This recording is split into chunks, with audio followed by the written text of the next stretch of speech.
রান্নাঘরে আপনাদের স্বাগত। আমি আজকে বানাবো ডাঁটার একটি দুর্দান্ত রেসিপি। কিভাবে বানিয়েছি দেখাবো, চলুন। নিয়েছি এখানে বড়িটা লাল করে ভেজে তুলে নেব।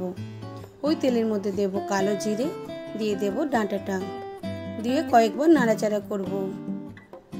এখানে যে বড়িটা ভেজে রেখেছিলাম সেটা হাত দিয়ে কয়েকটা ভেঙে নেব।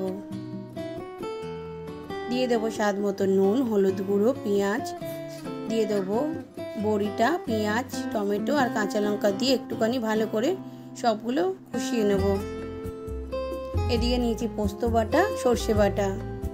একটুখানি কষানোর পর দিয়ে দেবো লঙ্কার গুঁড়ো, আপনারা যেরকম ঝাল পছন্দ করেন সেরকম দেবেন।